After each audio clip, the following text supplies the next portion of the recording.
General Motors is in serious trouble, had its recalled cars when problems first appeared. Lives could have been saved. One woman in Connecticut says she knew there were problems and she really begged them, take the cars off the road. Yeah, and now we know that they knew that there were issues going back to '01. But here you have this mother saying, look, there are problems, and they're fighting her on it. I don't understand. Kirsten Cole is here with this exclusive story. For 2 years, she fought this fight. And you know what? When we look at the consequences of GM's failure to act in the rear-view mirror, it really is shocking. But one woman describes how she knew what was coming. She decided to take on a David versus Goliath fight. It ended up being a win for her, but a loss for so many others. That the car would just shut off completely while I was going full speed. Amy Riley recounts what her 2005 Chevy Cobalt would do anytime, anywhere. Going full speed, 65 miles per hour, the car completely stopped. No power to the car.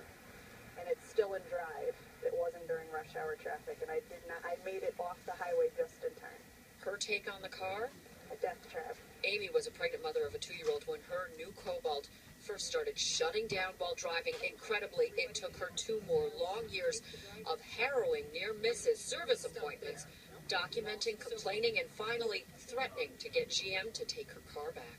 It's heartbreaking to hear families who've lost family members when I was constantly making complaints to the National Highway Safety, to our Attorney General, saying that this car was unsafe, that they needed to do a recall or there was going to be fatalities, and no one listened. She made complaints to General Motors, the National Highway Traffic Safety Administration, Connecticut's Attorney General, and the Better Business Bureau, which finally brokered the arbitration deal that got Amy's Cobalt bought out.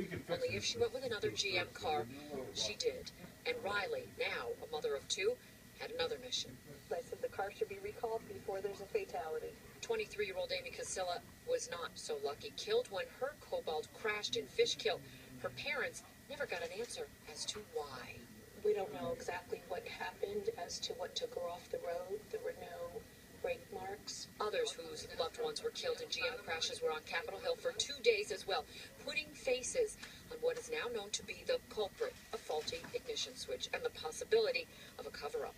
On the heels of blistering questioning, General Motors CEO Mary Barra carefully chose her words. Today's GM will do the right thing.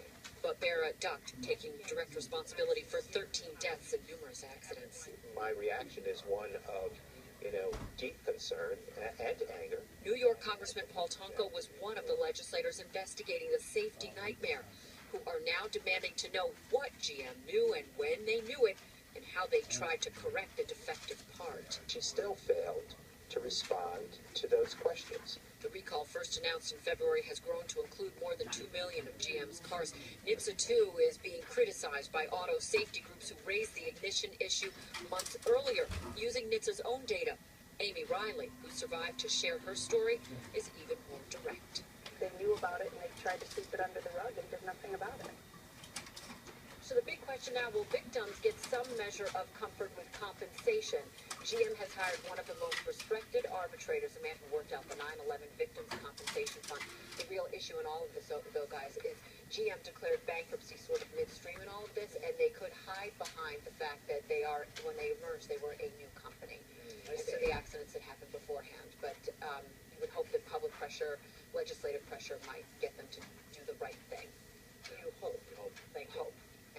Thank you. It's 7:51 next. The rumors swirling around Prince Harry and his new